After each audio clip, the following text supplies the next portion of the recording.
السلام عليكم ورحمة الله وبركاته. أكم جرتن هردفتو تكبجمو بالي تي في نجينيكو بكو مجرتن تسنا ركبو سنين جيتشا رنتنس كوبي بريدا وهي كبن ندف نجرة حمدو مكوبي كينتن هردفان أفير ركين ياديو كباتن كرا كومنتي تنونغهون بالي تي في سبسكرايب gochuu inni irraanfatina sinin jenna.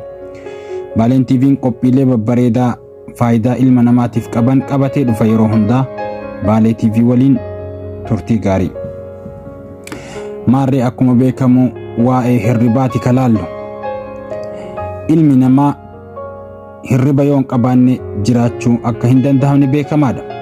Hirriba gahaa rafuu dhabuun ammoo miidhaa akkamii akka qabu laalla.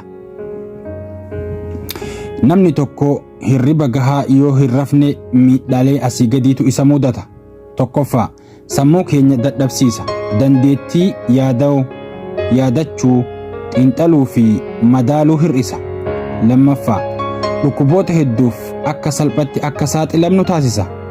Kanneen keessaa dhukkuba onnee, dhiibbaa dhiigaa fi sammuu keessatti dhiigni ittituun yookaan dhiiguu danda'uuf nama saaxila. Balaa tasaaf nama saaxila. Fakkeenyaaf balaa konkolaataa namarraan gahuu danda'a. Fedhii walqunnamtii saalaa gadi buusa.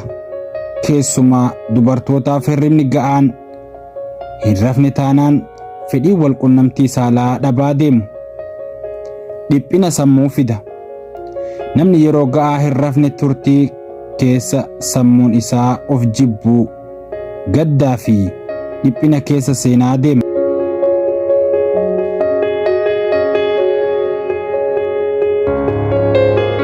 Dafee akka dulloomu taasisa. Kunis akkuma namni tokko yoo hirriba dhabaa bule ganama daalachaa'uun turtii yeroo isaa immoo gogaan isaa miidhamaa deema. Sammuun keenya waan hojjetaa oole akka dafee irraanfatu godha. Sammuun keenya yoo rafnu waan guyyaa hojjetaa oolee porosas yookaan xiinxalaa bula. Hirribni dhabamnaan kun hafee waan hunda irraanfata. Ulfaatinni qaamaa akka dabalu godha. Kun immoo miidhaa kan biroof hedduuf nama saaxila. Carraa dhukkuboota garagaraa du'uu dhala namaa ol kaasa. Riisarchiin biyya Ingilaanditti hojjetame tokko akka ibsutti namoonni hirriba ga'aa argatan umriin isaanii isaan hin arganne caalaa dheeraadha. Murtee kennuu irratti sammuun keenya dogongorsiisa. Kun hundi miidhaa hirriba dhabuuti. Dhaggeeffattoota hordoftoota keenya qophii har'aaf qabannee dhufnee jirru kanuma aga qophii biraatiin walitti deebinutti nagayatti.